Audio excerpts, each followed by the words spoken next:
மனதின் யோசனைகள் மனுஷனுடையது, நாவின் பிரதியுத்தரம் கர்த்தரால் வரும்.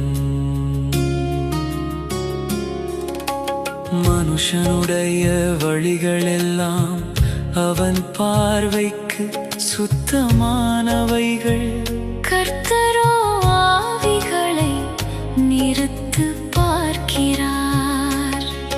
உன் செய்கைகளை கர்த்தருக்கு ஒப்புவி, அப்பொழுது உன் யோசனைகள் உறுதிப்படும்.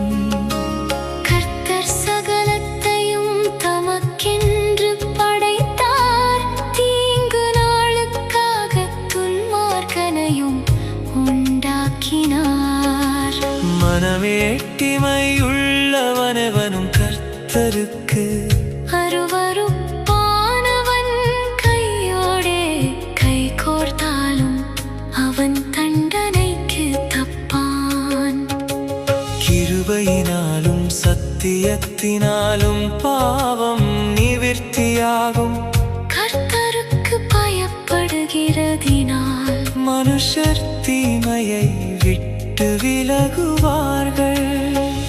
ஒருவனுடைய வழிகள் கர்த்தருக்கு பிரியமாயிருந்தால் அவனுடைய சத்துருக்களும் அவனோடே சமாதானமாகும்படி செய்வார். அநியாயமாய் வந்த அதிக வருமானத்திலும் நியாயமாய் வந்த கொஞ்ச வருமானமே உத்தமம். மனுஷருடைய இருதயம் அவனுடைய வழியை யோசிக்கும், அவனுடைய நடைகளை உறுதிப்படுத்துகிறவரோ கர்த்தர்.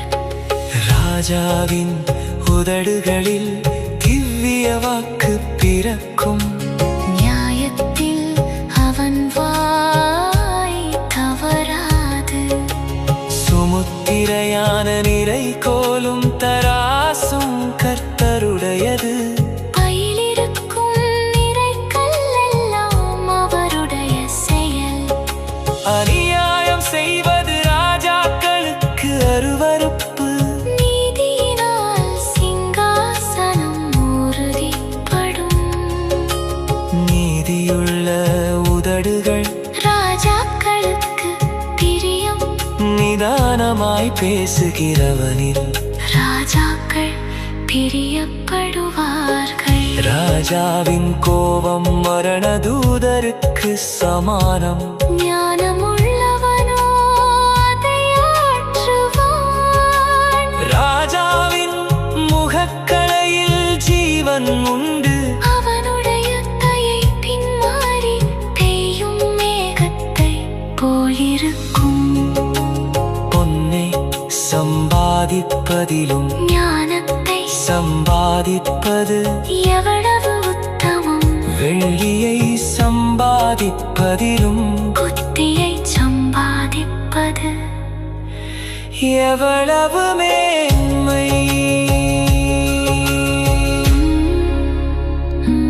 தீமையை விட்டு விலகுவதே செம்மையானவர்களுக்கு சமனான பாதை.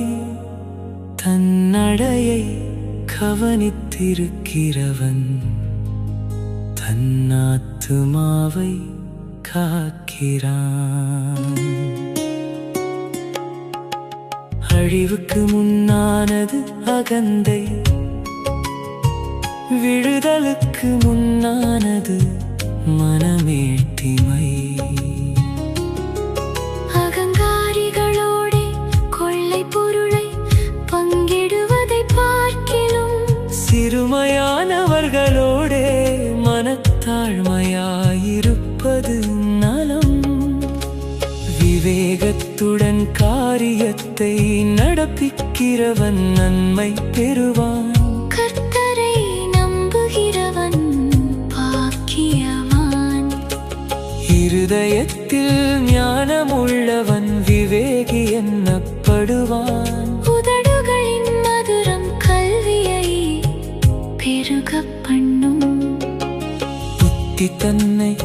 உடையவர்களுக்கு ஜீவ ஊற்று. மதீனரின் போதனை மதீனமே. ஞானிகளின் இருதயம் அவன் வாய்க்கு அறிவையூட்டும். அவன் உதடுகளுக்கு அது மென்மேலும் கல்வியை கொடுக்கும். இனிய சொற்கள் தேன் கூடு போல் ஆத்துமாவுக்கு மதுரமும் எலும்புகளுக்கு ஔஷதமுமாகும். மனுஷனுக்கு செம்மையாய் தோன்றுகிற வழியுண்டு. அதின் முடிவோ மரண வழிகள். பிரயாசப்படுகிறவன் தனக்காகவே பிரயாசப்படுகிறான். அவன் வாய் அதை அவனிடத்தில் வருந்தி கேட்கும். பேலியாளின் மகன் கிண்டி விடுகிறான்.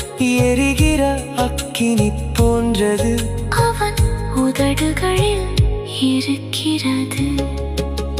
மாறுபாடுள்ளவன் சண்டையை கிளப்பி விடுகிறான். கோள் சொல்லுகிறவன் பிராண சிநேகிதத்தையும் பிரித்து விடுகிறான். கொடுமையானவன் தன் அயலானுக்கு நயங்காட்டி அவனை நலமல்லாத வழியிலே நடக்க பண்ணுகிறான்.